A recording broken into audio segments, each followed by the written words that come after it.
है प्रोसेस के थ्रू। तो अगर हम जो भी कुछ खाते हैं उनका ब्रेक डाउन ना हो, ये हमारे लिए बड़ा मुश्किल हो, फिर हमारे न्यूट्रिशन में बहुत सारी प्रॉब्लम आएंगी। तो हमें सबसे पहले क्या करना है, इनको जो है वो करना है, इनको ब्रेक डाउन करना है।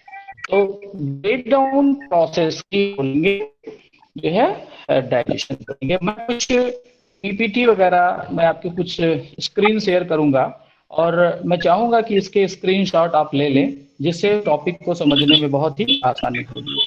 ठीक है, तो मैं कुछ स्क्रीन शेयर कर जा रहा हूँ आपसे।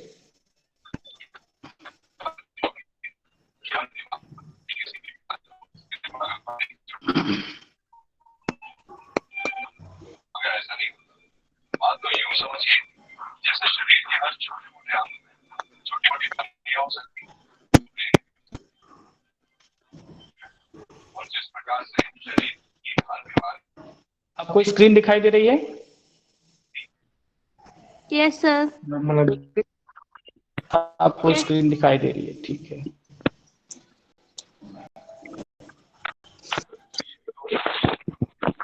तो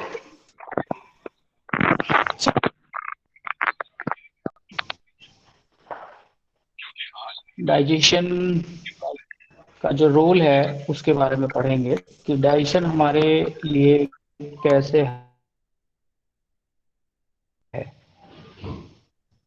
तो इसके लिए दिखाई दे रहा है?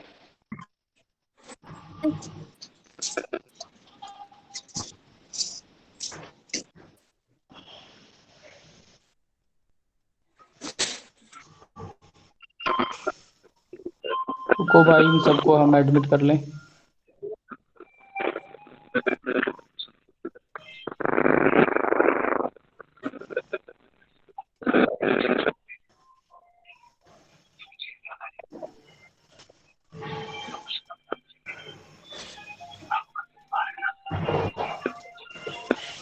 ये देखो बेटा, food is broken down by two actions. जो भी कुछ हम खाते हैं, इसमें एक बर्गर की फोटो दिखाई गई है, फिजिकल और उसे मैकेनिकल पॉइंट ऑफ व्यू से भी देख सकते,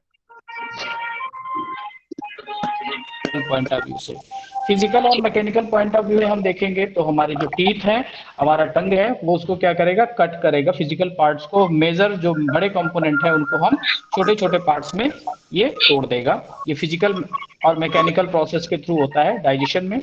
और दूसरा जो है केमिकल प्रोसेस होती है। केमिकल प्रोसेस में हम डाइजेस्टिव एंजाइम्स को, आप देखो यहाँ पे क्या है, डाइजेस्टिव एंजाइम्स हैं जो कि ब्रेक डाउन करते हैं फूड मटेरियल को। अब वो फूड मटेरियल आपका प्रोटीन हो सकता है, कार्बोहाइड्रेट हो सकता है, फैट हो सकता है। ये सारा जो प्रोसेस होगा वो किसके थ्रू ब्रेक डाउन किया जाएगा, वो डाइजेस्टिव एंजाइम्स के थ्रू जाएगा। पूछा जाए व्हाट इज डाइजेस्टिव एंजाइम्स, क्या होते हैं, तो डाइजेस्टिव एंजाइम्स ये प्रोटीन नेचर के सारे एंजाइम्स हैं और वो हमारे डाइजेशन में हेल्प करते हैं, जिससे हमारा डाइजेशन कंप्लीट होता है। तो इसको पढ़ने के लिए आपको सबसे पहले जरूरी है आपको आना कि हमारे क्या है डाइजेस्टिव एंजाइम्स और उनसे कौन कौन से पार्ट हैं। ये देखिए, आपको कुछ दिखाई दे रहा है? देखिए, आपका जो फूड स्टफ है वो सर क्लियर नहीं आ कार्बोहाइड्रेट है, रहा प्रोटीन है, फैट है बेटा? क्लियर नहीं आ रहा सर, थोड़ा जूम कर दीजिए फोटो को। जूम कर दूं? अब देखो, देखो जूम किया, दिखाई दिया कुछ? Yes sir. देखो, आप खाते क्या हो, कार्बोहाइड्रेट खाते हो, प्रोटीन खाते हो और फैट खाते हो। और एंजाइम उसको ब्रेक डाउन करता है। वो एंजाइम हमारे सलाइवा से सिक्रीट होते हैं, स्टमक से सिक्रीट होते हैं, हमारे इंटेस्टाइन से सिक्रीट होते हैं, और जो है पैंक्रियाज से सिक्रीट होते हैं, डाइजेस्टिव ग्लैंड से सिक्रीट होते हैं। और वो जाके इनको माइक्रो मॉलिक्यूल्स को, जो बड़े बड़े फॉर्म है माइक्रो मॉलिक्यूल्स का, उसको माइक्रो मॉलिक्यूल्स में कन्वर्ट कर देते हैं। तो जैसे आप ये देखो, कार्बोहाइड्रेट अगर है तो कार्बोहाइड्रेट किस में टूट गया, छोटे छोटे फॉर्म में, ग्लूकोज में। और कौन तोड़ा उसको, एमाइलेज, सुक्रेज, आइसोमाल्टेज, माल्टेज और लैक्टेज ने तोड़ दिया। ठीक है, इसी तरह प्रोटीन जो है, प्रोटीन को किसने तोड़ा, proteases enzyme, pepsin, protease, trypsin और पेप्टाइडेज एंजाइम, इसको किसमें तोड़ा, अमीनो एसिड में तोड़ा। ठीक है। और जो आपका फैट है, फैट सर थोड़ा जूम कर फैट दीजिए। हाँ बेटा जूम कर रहे हैं। फैट है, जो फैट किस में टूट गया, अब आप देखो लाइपेज एंजाइम, ये सारे एंजाइम्स हैं। ऊपर वाला है एमाइलेज, सुक्रेज, आइसोमाल्टेज, माल्टेज और लैक्टेज, ये कार्बोहाइड्रेट का डाइजेशन करते हैं। उसके नीचे है pepsin, proteases, trypsin and peptidase, ये प्रोटीन का डाइजेशन करते हैं। और लाइपेज एंजाइम लिपिड का डाइजेशन करता है, फैट और ऑयल का डाइजेशन करता है। ठीक है। तो जो कुछ भी हम खाते हैं, कार्बोहाइड्रेट ऊपर है, प्रोटीन बीच में है और लिपिड नीचे है, यही खाते हैं। और ये एंजाइम्स हमारे डाइजेस्टिव ऑर्गन्स में सिक्रीट होते हैं। और ये प्रोटीन कार्बोहाइड्रेट टूटता है ग्लूकोज में, और प्रोटीन टूटता है अमीनो एसिड्स में, और फैट या हम कहें लिपिड्स टूटते हैं फैटी एसिड एंड ग्लिसरॉल में। ठीक है ना। तो ये है, ये इसका एक स्क्रीनशॉट ले लो। ये समरी है किसकी, डाइजेशन की समरी है। ठीक है। जरा मैं देख लूं कुछ और लोग एंट्री करना चाहते हैं क्लास में।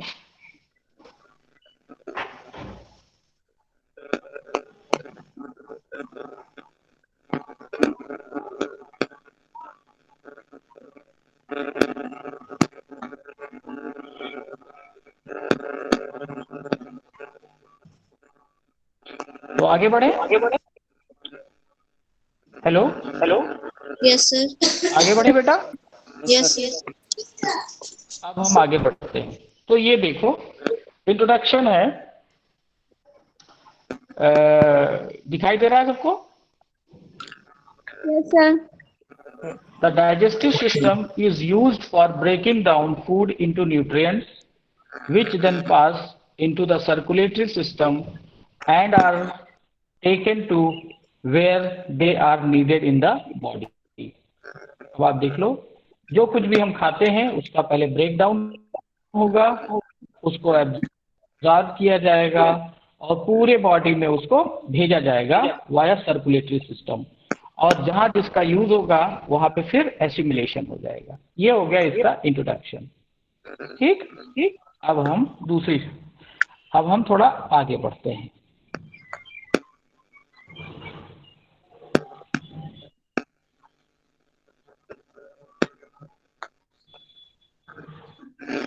है वो ह्यूमन बॉडी में एलिमेंट्री कैनाल, माउथ से और कहाँ तक चलता है, वो लास्ट तक होता रहता है। इवन पूरा जो पैसेज है माउथ टू एनस, इस पूरे पहले सबसे माउथ, उसके बाद है फेरिंग्स, उसके बाद oesophagus, then stomach, small intestine, large intestine, rectum and anus. Screenshot ले लो इसका। ले लिया। अब ये देखो, दिखाई दे रहा है, ये आपका बक्कल कैविटी, ये माउथ है, ओरल सर कैविटी। एक बार पिछली वाली स्लाइड दिखा दीजिए, स्क्रीनशॉट नहीं ले पाए। देखो बेटा, ये देखो,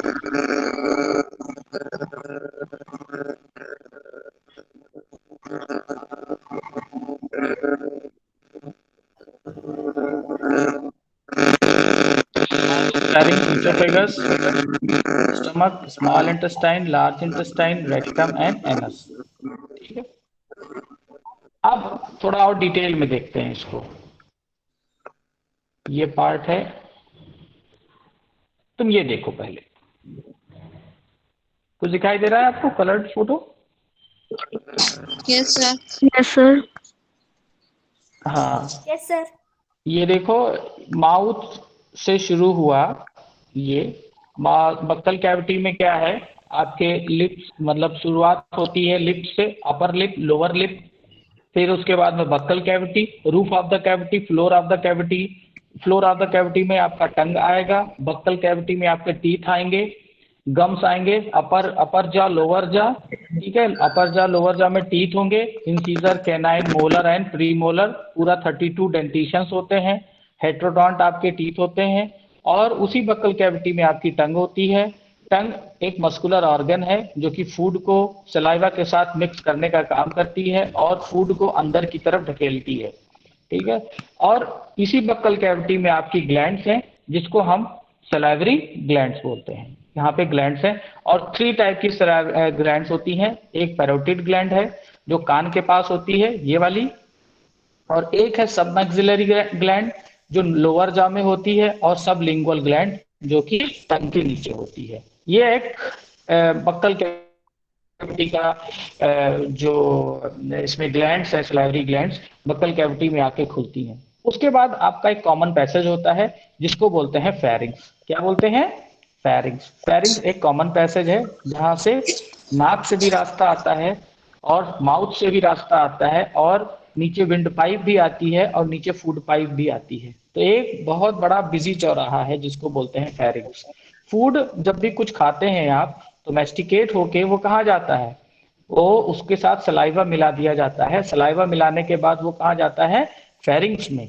फेरिंग्स से फिर आगे फेरिंग्स में 2 पाइप होती है, एक आगे विंड पाइप, इसको दिखाई नहीं गई है, और पीछे फूड पाइप। फूड पाइप को हम ईसोफेगस बोलते हैं, ठीक है।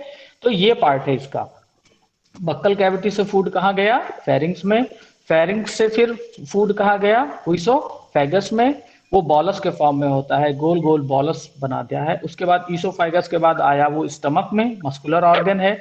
स्टमक से फिर पास हुआ इंटेस्टाइन में। पहले ये पर्पल कलर की आप देखो या पिंकिश कलर की जो जो ट्यूब दिख रही है वो स्मॉल इंटेस्टाइन है, और उसके किनारे किनारे ये लार्ज इंटेस्टाइन दिख रही है। दिख रही है आपको? Yes sir. और ये इसी स्टमक के पास है आपका लीवर, ये गाल ब्लैडर। लीवर से सिक्रीट होता है बाइल, बाइल स्टोर होता है गाल ब्लैडर में। ये देखो, ये गाल ब्लैडर में स्टोर हुआ। और फिर येलो कलर का नीचे दिखाई दे रहा है, वो क्या है? पैंक्रियास है। ये क्या है? पैंक्रियास। पैंक्रियास है, डाइजेस्टिव ग्लैंड है, ये सब हेल्प करती है डाइजेशन में। स्टमक है, फूड आया इसोफेगस से कहाँ? स्टमक में। स्टमक से कहाँ आया? स्मॉल इंटेस्टाइन में। ये पिंक कलर की जो ट्यूब दिख रही है जो स्मॉल है और डायमीटर में स्मॉल है लेकिन लेंथ में बड़ी है, इसीलिए इसको स्मॉल इंटेस्टाइन बोलते हैं। फिर फूड स्मॉल इंटेस्टाइन से पास कर दिया जाता है लार्ज इंटेस्टाइन में। यहाँ जंक्शन देखो, ये जंक्शन है किसका? स्मॉल इंटेस्टाइन का और लार्ज इंटेस्टाइन का, और यही होता है अपेंडिक्स। ये देखो, अपेंडिसाइटिस बहुत लोगों में बीमारी होती है, ये पूंछ काट के निकाल देते हैं, या हम कहें एक पार्ट है लार्ज इंटेस्टाइन का जो कि सेलुलोज का डाइजेशन करने के लिए होती थी हमारे पूर्वजों में, और अब हम में नहीं होती। इसमें सेलुलोज डाइजेस्टिंग बैक्टीरिया वगैरह जो कि अब हमारे में नॉन फंक्शनल है, इसलिए कभी इसमें इन्फेक्शन हो जाता है तो दर्द होता है ह्यूमन बॉडी के, और उसको काट के निकाल दिया जाता है बॉडी के बाहर। तो ये पार्ट है एक इसका लार्ज इंटेस्टाइन का। फिर लार्ज इंटेस्टाइन शुरू होती है, ये देखो साइड में चारों तरफ शुरू होती है, और असेंडिंग कोलोन बोलते हैं, ट्रांसवर्स कोलोन बोलते हैं, डिसेंडिंग कोलोन बोलते हैं, फिर रेक्टम बोलते हैं, और फिर एनस बोलते हैं। ये इसका पार्ट है। समझ में आया सबको? Yes sir. Yes sir. अब थोड़ा सा और अपने बॉडी में इसकी स्थिति देख लेते हैं कि हमारे बॉडी में इसकी स्थिति क्या है। अब आप देखो, ये ओरल, ये आपका हेड है, हेड में ये buccal cavity, oral cavity, cavity में टंग है, ऊपर टीथ है, नीचे टीथ है, कान के पास पैरोटिड ग्लैंड, लोअर जॉ में सबलिंगुअल ग्लैंड, और वो लोअर जॉ में क्या, टंग के नीचे सबलिंगुअल ग्लैंड, और लोअर जॉ के पास सब मैंडिबुलर ग्लैंड। इन सबको मिला के क्या बोलते हैं? Salivary gland. तो कितनी ग्लैंड हुई? 3 ग्लैंड हुई, सलाइवरी ग्लैंड। इससे सलाइवा सिक्रेट होता है। उसके बाद ये फूड पाइप दिखाई दे रही है जिसको हम ईसोफेगस बोलते हैं। ये क्या है? ईसोफेगस। ये एक फूड पाइप है, ठीक है। फूड आया कहाँ? स्टमक में। अब आप देखो, ये है, ये इसका दिखाया जा रहा है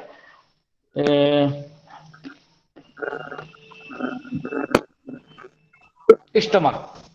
स्टमक ये दिखाया गया। स्टमक के नीचे कौन सी ग्लैंड है बताइए? गुड, हाँ पैंक्रियाज है, वेरी गुड। और स्टमक के साइड में, लेफ्ट साइड में ऊपर की तरफ कौन सी ग्लैंड है? Liver. Liver. Liver. Liver, liver से क्या सिक्रीट होता है? बाइल। बाइल। और कहाँ स्टोर होता है? गॉल ब्लैडर में। गाल ब्लैडर में, ये देखो गाल ब्लैडर में स्टोर हुआ।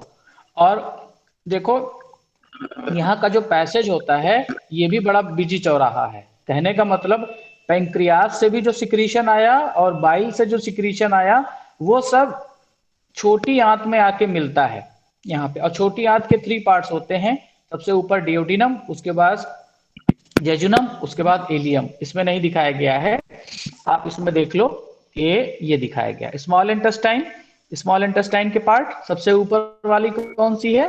डियोडिनम। बीच वाली कौन सी है? जेजुनम। और उसके नीचे वाली कौन सी है?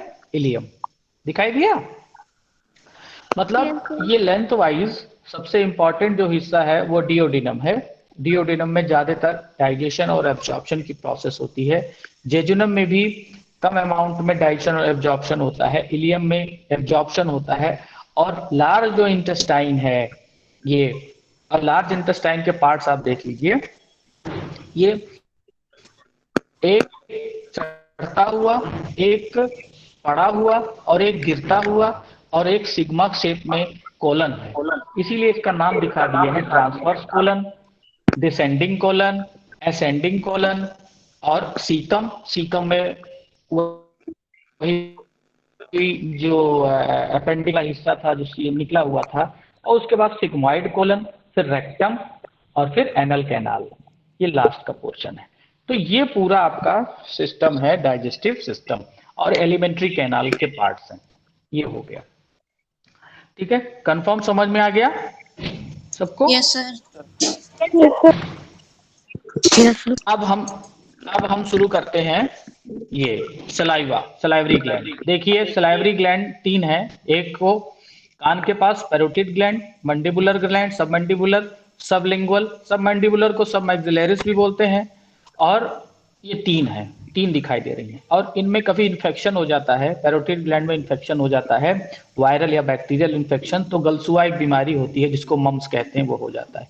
बाइल से सॉरी सलाइवरी ग्लैंड से सलाइवा सिक्रीट होता है। सलाइवा हमारे जो भोजन है उसको मॉइस्ट करने का काम करता है, और उसमें जो है एंटीबैक्टीरियल, एंटी माइक्रोबियल एक्टिविटी होती है, जो कि हमारे फूड को बैक्टीरिया से फ्री करती है। तो कंपोजिशन ऑफ सलाइवा, सलाइवा का मेन कंपोजिशन क्या है? म्यूकस, पहला म्यूकस। उसके बाद म्यूकस क्या है? लुब्रिकेट करने का काम करता है। उसके बाद एमाइलेज, ये मेन एंजाइम है जो स्टार्च का डाइजेशन करता है। स्टार्च मतलब carbohydrate. Amylase enzyme initiate the digestion of starch. हमारे जब भी हम फूड खाते हैं तो सबसे पहले डाइजेशन किसका स्टार्ट होता है? बक्कल कैविटी में, माउथ में, वो स्टार्च का, स्टार्च यानी कार्बोहाइड्रेट का सबसे पहले डाइजेस्ट होता है कार्बोहाइड्रेट हमारे बक्कल कैविटी में। उसी के बाद तीसरा है लिंगुअल लाइपेज। स्मॉल अमाउंट में लिपिड को डाइजेस्ट करने वाले भी एंजाइम्स होते हैं जो डाइजेशन का फैट करते हैं, डाइजेशन ऑफ फैट में हेल्प करते हैं। बहुत ही कम अमाउंट में होता है, लेकिन मेजर अमाउंट होता है एमाइलेज, सलाइवरी एमाइलेज, जिसको टाइलिन भी बोलते हैं। सलाइवरी एमाइलेज को टाइलिन या एमाइलेज, सलाइवरी एमाइलेज बोलते हैं, अल्फा एमाइलेज भी बोलते हैं, या इसी को टाइलिन एंजाइम भी बोलते हैं। थर्ड है लिंगुअल लाइपेज जो स्मॉल अमाउंट में होता है। उसके बाद है इलेक्ट्रोलाइट्स सोल्यूशन, सोडियम, पोटेशियम और क्लोराइड, बाइकार्बोनेट। ये फूड के सलाइवा के साथ सिक्रीट होते हैं जो कि हमारे फूड को जो है मॉइस्ट करने का काम करते हैं। उसी तरह कुछ प्रोटीन और एंजाइम्स और भी सिक्रीट होते हैं जो कि एंटी माइक्रोबियल एक्शन काम करते हैं और लुब्रिकेशन करने का भी काम करते हैं। कुछ बफर की कैपेसिटी रखते हैं, बफर यानी पीएच को मेंटेन करने का काम करते हैं। समझ में आ गई बात? तो इसका एक स्क्रीनशॉट लो। सलाइवा, सलाइवा के फंक्शन। तो सलाइवा का मेन फंक्शन है स्टार्च का डाइजेशन करना, फूड को जो कि रूखा सूखा फूड जो खाया है उसको मॉइस्ट करना, उसके साथ म्यूकस को मिलाना, और फूड को पास कर देना कहाँ पे? ईसोफेगस में। अगर सलाइवा ना सिक्रीट हुआ तो क्या होगा?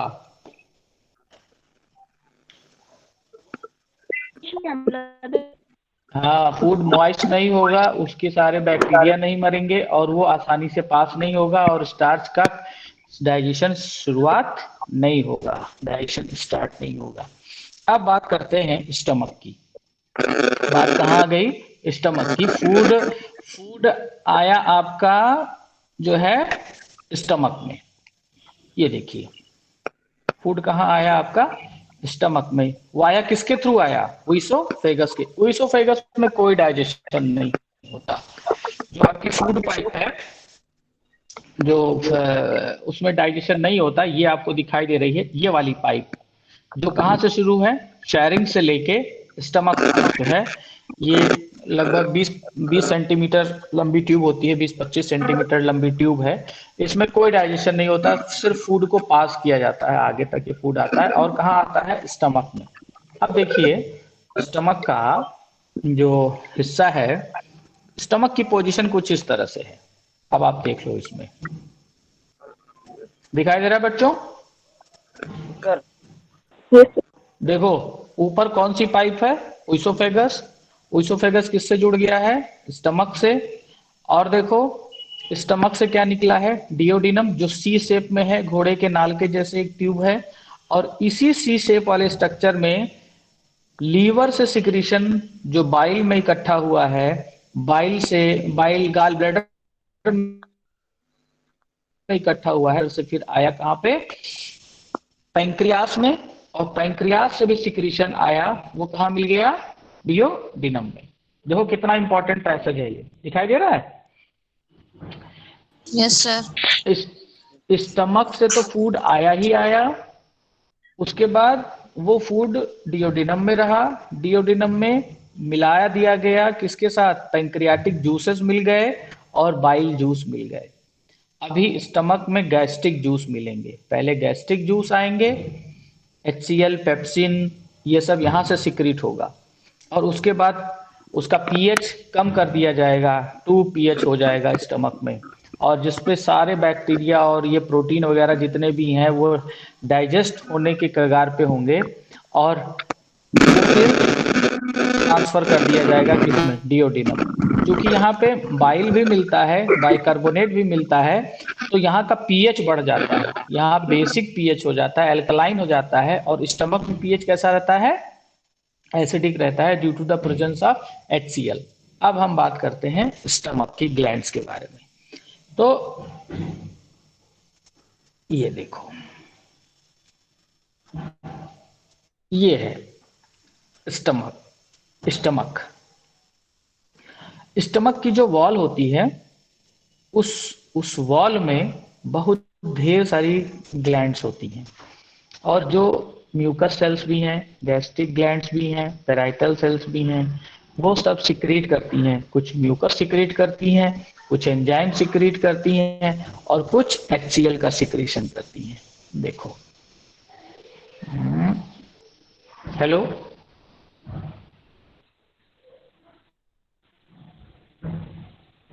हेलो,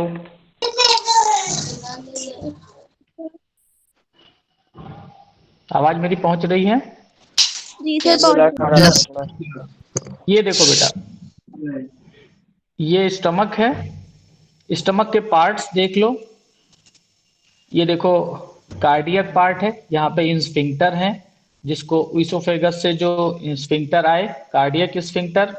और फिर ये बॉडी, फंडस, पाइलोरिक पार्ट, और फिर नीचे है पाइलोरिक स्फिंक्टर, और ऊपर है कार्डियक स्फिंक्टर। कार्डियक स्फिंक्टर ऊपर जाने नहीं देता फूड को ईसोफेगस में, और पाइलोरिक स्फिंक्टर जब तक अलाउ नहीं करता तब तक फूड इस डियोडिनम में नहीं होता। यानी ऊपर इन दोनों स्फिंक्टर बंद कर दिए जाते हैं और फूड कुछ समय तक स्टमक में रहता है। स्टमक में इसकी जो सेल्स होती हैं, इसकी वॉल देखो, देखो स्टमक की वॉल देखो किस तरह से, कितनी मोटी वॉल है।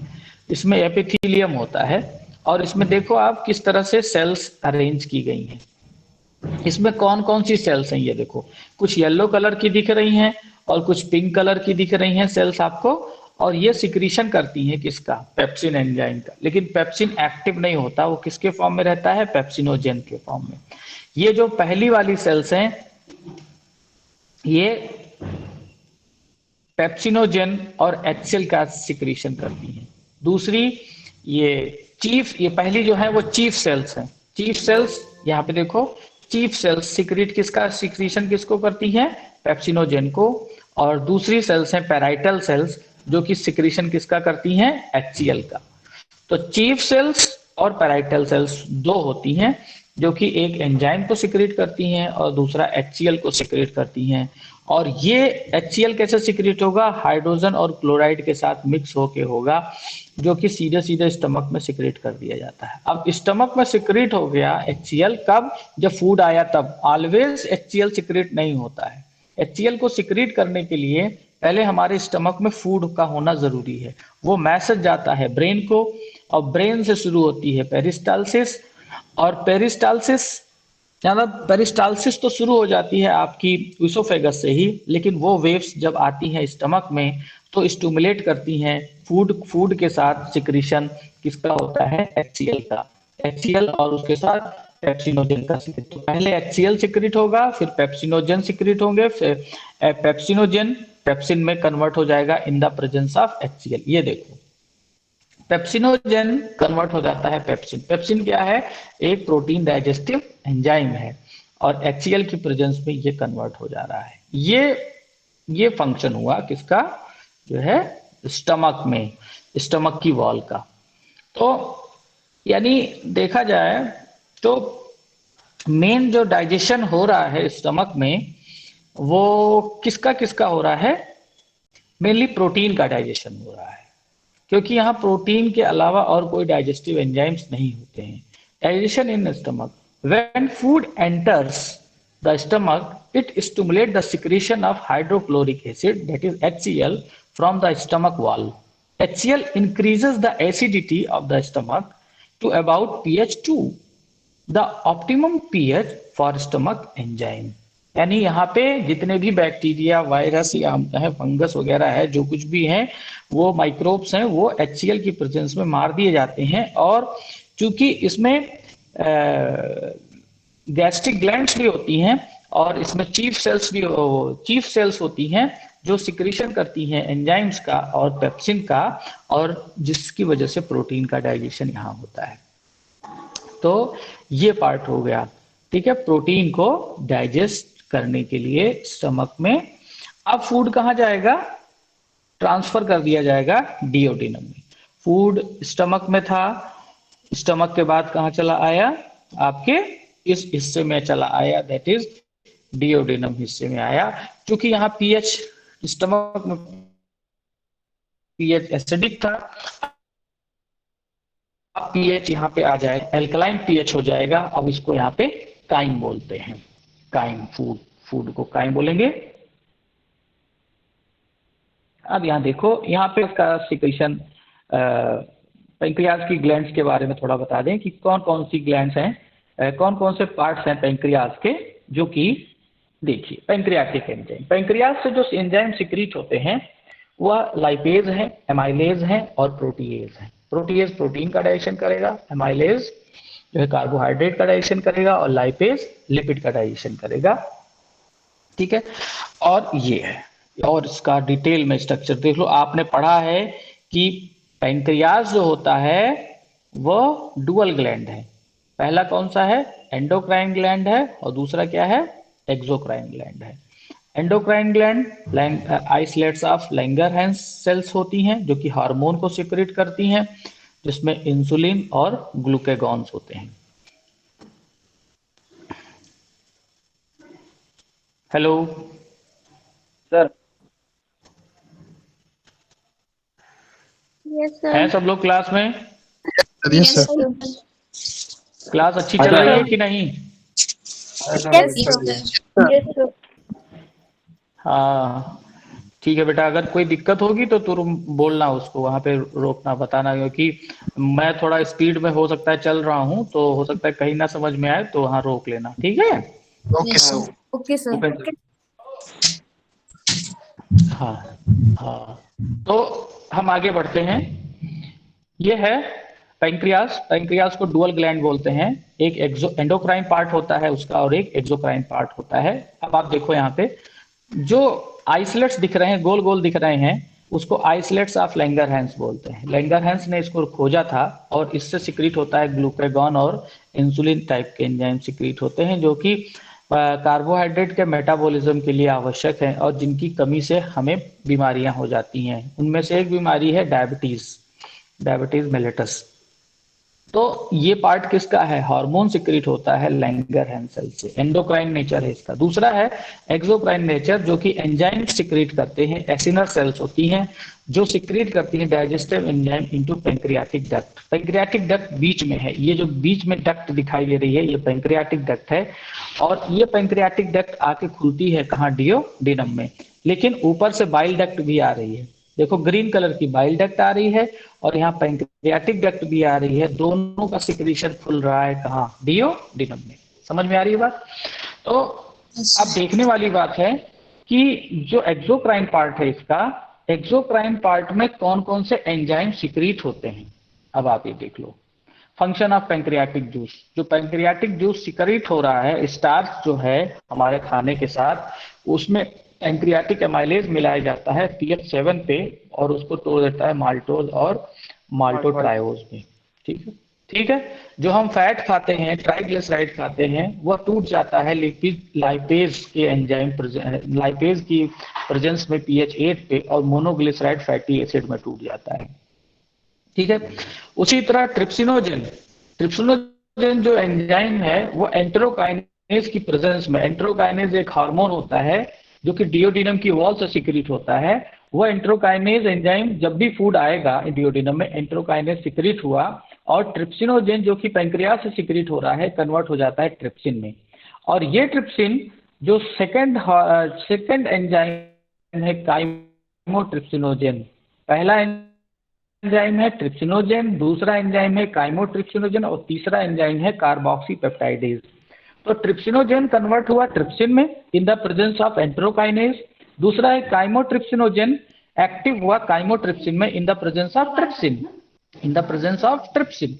तो काइमोट्रिप्सिन क्या काम किया, काइमोट्रिप्सिन प्रोटीन को डाइजेस्ट कर दिया किसमें, पॉलीपेप्टाइड्स में। ये देखो यहाँ पे काइमोट्रिप्सिन प्रोटीन को, मतलब बड़ा प्रोटीन होता है, बड़े प्रोटीन को छोटे प्रोटीन में पॉलीपेप्टाइड्स में तोड़ दिया, और फिर कार्बोक्सीपेप्टाइडेज दूसरे एंजाइम्स होते हैं, कार्बोक्सीपेप्टाइडेज जो बड़े पॉलीपेप्टाइड्स होते हैं उनको अमीनो एसिड में तोड़ देता है।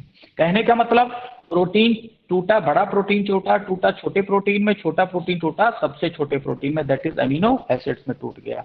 और ये काम कौन करता है, पैंक्रियाटिक जूस करते हैं। एक बार फिर से, स्टार्च टूट गया माल्टोट्रायोज में पैंक्रियाटिक एमाइलेज की प्रेजेंस में, और पैंक्रियाटिक लाइपेज ने तोड़ दिया फैट को मोनोग्लिसराइड और फैटी एसिड में। और उसी तरह प्रोटीन का डाइजेशन करने के लिए तीन एंजाइम है, ट्रिप्सिनोजेन, काइमोट्रिप्सिन और कार्बोक्सीपेप्टाइडेज, जो प्रोटीन को अल्टीमेटली अमीनो एसिड में तोड़ देते हैं। समझ में आ रही बात? Yes sir. ये देखो, अब थोड़ा बड़ा ये हम कहें कॉमन फॉर्म में देख लो, पैंक्रियाज जो है, पैंक्रियाज इस तरह से एमाइलेज भी सिक्रीट करता है, लाइपेज भी सिक्रीट करता है, ट्रिप्सिन, काइमोट्रिप्सिन, इलास्टेज भी सिक्रीट करता है, और राइबोन्यूक्लियस, यहाँ राइबोन्यूक्लियस नहीं बताया था मैंने, न्यूक्लिक एसिड का भी डाइजेशन करता है। न्यूक्लिक एसिड का डाइजेशन मतलब डीएनए और आरएनए, जो कुछ भी हम फूड में खाते हैं, चाहे एनिमल फूड खाएं चाहे प्लांट फूड खाएं, उन सब में डीएनए जरूर होता है, उन सब में न्यूक्लिक एसिड जरूर होता है। तो न्यूक्लिक एसिड का भी डाइजेशन कौन करता है, पैंक्रियाज, और उसको बोलते हैं राइबोन्यूक्लियेजेस एंजाइम। समझ में आ रही बात? अब यहाँ देख लो, ये एक स्क्रीनशॉट इसका भी ले सकते हो। पैंक्रियाटिक जूस में एंजाइम्स होते हैं, बफर्स होते हैं, और उसमें सोडियम बाइकार्बोनेट होता है जो कि एसिनर सेल्स द्वारा सिक्रीट किया जाता है, पैंक्रियाटिक डक्ट के द्वारा रिलीज किया जाता है डियोडिनम में। पैंक्रियाटिक एमाइलेज होता है, स्टार्च को तोड़ता है माल्टोज में। लिपिड होता है, अभी मैंने पहले बताया, लिपिड होता है फैटी एसिड में, मोनोग्लिसरॉल में। प्रोटीएजेज में ट्रिप्सिन, काइमोट्रिप्सिन, कार्बोक्सीपेप्टाइडेज होते हैं जो कि बड़े प्रोटीन को छोटे प्रोटीन में तोड़ देते हैं। न्यूक्लियसेस जो आरएनए और डीएनए का डाइजेशन करता है, और सोडियम बाइकार्बोनेट्स के आयन्स होते हैं जो कि पीएच को मेंटेन रखते हैं। ये होना बहुत जरूरी है। और दूसरी बात आ गई फिर लीवर की। अब लीवर से सिक्रीट होता है बाइल, और बाइल ये है बाइल जूस, लीवर सिक्रीट करता है bile juice. Bile is a bitter tasting dark green in to yellowish colour brown fluid produced by liver. It is stored in the gallbladder and upon eating is discharged into the duodenum. The principal function of the gallbladder is to serve as a storage reservoir for bile. Bile store रहता है किसमें, gall bladder में। और bile में होता क्या है, bile के साल्ट्स होते हैं, बाइल के पिगमेंट होते हैं एंड कोलेस्ट्रॉल। जो थर्ड पॉइंट है बहुत इंपॉर्टेंट है, the main component of bile are water, bile salts, bile pigment and cholesterol. Bile salts acts as emulsifying agent in the digestion and absorb fat। Bile का काम क्या है? Fat का digestion में help करना, ना कि कोई एंजाइम होता है बाइल में। ध्यान रखिएगा कि बाइल में कोई एंजाइम नहीं होता, डाइजेस्टिव एंजाइम नहीं होता। बाइल में सिर्फ फैट को डाइजेशन करने के लिए कुछ एमल्सिफाइंग एजेंट होते हैं और उनको बोलते हैं बाइल के साल्ट। ठीक है। कोलेस्ट्रॉल होता है, बाइल के पिगमेंट्स होते हैं। बाइल के पिगमेंट कहाँ है? हीमोग्लोबिन जब टूटता है हमारे शरीर में, आरबीसी की लाइफ साइकिल 120 दिन होती है। 120 दिन बाद वो लीवर में जाके टूटता है, टूटने के बाद हीमोग्लोबिन रिलीज होता है, हीमोग्लोबिन से हीम अलग होता है और इस हीम पिगमेंट कलर की वजह से बाइल का एक स्पेसिफिक कलर आता है। ठीक है। तो ये बाइल जूस हो गए। बाइल जूस के कंपोनेंट, बाइल में साल्ट होते हैं, इसके बाइल के एसिड है, सोडियम है, पोटेशियम है, sodium glycolate, potassium glycolate, sodium taurocholate और पोटेशियम टारोकोलेट। ये बाइल के साल्ट्स हैं जो कि पीएच को मेंटेन करते हैं। हमारा पीएच जो डिओडिनम में बेसिक होता है वो क्यों होता है? बाइल के साल्ट की वजह से होता है। उसी तरह बाइल के पिगमेंट है, बाइल के पिगमेंट आरबीसी के टूटने से आए, यानी हीमोग्लोबिन के टूटने से आए। और दो पिगमेंट हैं, बिलिवर्डिन एंड बिलिवर्डिन। इनकी कमी से या अधिकता से हमें पीलिया रोग हो जाता है, बिलिरुबिन। और बाइल में होता है cholesterol, lecithin and fatty acid. ये हमारे फैट के डाइजेशन में हेल्प करता है, ना कि कोई एंजाइम रखता है बाइल जूस। ठीक है। अब ये देखिए, गाल ब्लैडर में कभी कभी स्टोन इकट्ठा हो जाते हैं, गाल स्टोन बोलते हैं, और वो गाल ब्लैडर की वॉल को इरिटेट करते हैं, जिससे अब वो कभी कभी स्टोन हमारे गाल ब्लैडर की डक्ट में आके इकट्ठा हो जाता है, फंस जाता है, जिससे हमारा जो बाइल है वो पास नहीं होता। बाइल जब पास नहीं होता है तो बाइल हमारे ब्लड में एब्जॉर्ब कर लिया जाता है और जिससे हमें पीलिया एक बीमारी हो जाती है। पीलिया येलोइश कलर का पिगमेंट है जो कि आरबीसी के टूटने से मिलता है, और आरबीसी टूटती है लीवर में, और लीवर से बाइल के साथ वो आके स्टोर होता है गाल ब्लैडर में। तो येलो पिगमेंट जब हमारे फूड के साथ बाहर निकाल दिया जाता है तो हमारे फेसेस का या हमारे मल का एक स्पेसिफिक कलर ब्राउन कलर मिलता है, और हमारे यूरिन का एक कलर होता है येलो कलर मिलता है। अगर ये बाइल पास ना हो, बाइल स्टोन आके यहाँ रोक दे उसको, तो ये बीमारियां हो जाती हैं। और पथरी जिसको बोलते हैं, गाल ब्लैडर में पथरी का होना, जो हमारे गाल ब्लैडर में बाइकार्बोनेट्स आयन की वजह से होता है, पत्थर बन जाते हैं, क्योंकि कार्बोनेट आयन हमारे गाल ब्लैडर में रहते हैं। वो सीधे सीधे एक्यूमुलेट होते हैं in the presence of cholesterol और बाइल साल्ट्स जो है वो हमारे गाल ब्लैडर में पथरी फॉर्म कर देते हैं, और पथरी की वजह से दर्द होता है, जो कि स्टमक पेन और डिस्कम्फर्ट होता है, इंडाइजेशन की प्रॉब्लम होती है, और हमें फैट के डाइजेशन होने में हेल्प नहीं मिलती, या हमारे बॉडी में गैस फॉर्म होता है। तो ये हो गया आपका बाइल के बारे में। ठीक है। तो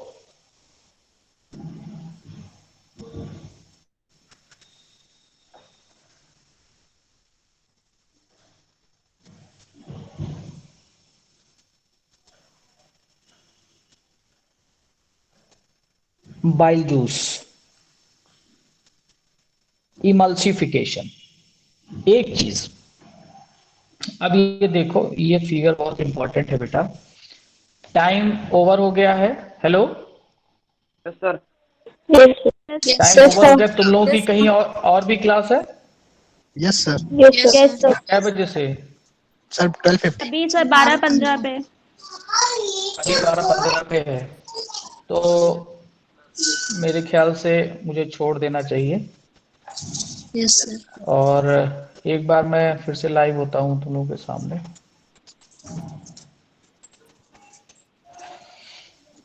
क्लास कैसी रही, आपको समझ में आया? Yes Yes, sir. sir. Yes sir. Sir भी कितने लोग हैं क्लास में?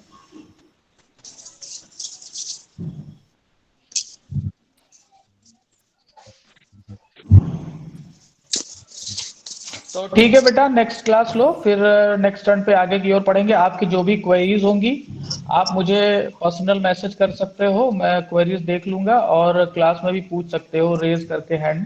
तो आगे जो कुछ भी है उसको अच्छे से पढ़ो, आगे के लिए फिर नेक्स्ट उसमें पढ़ेंगे। Okay okay, thank you.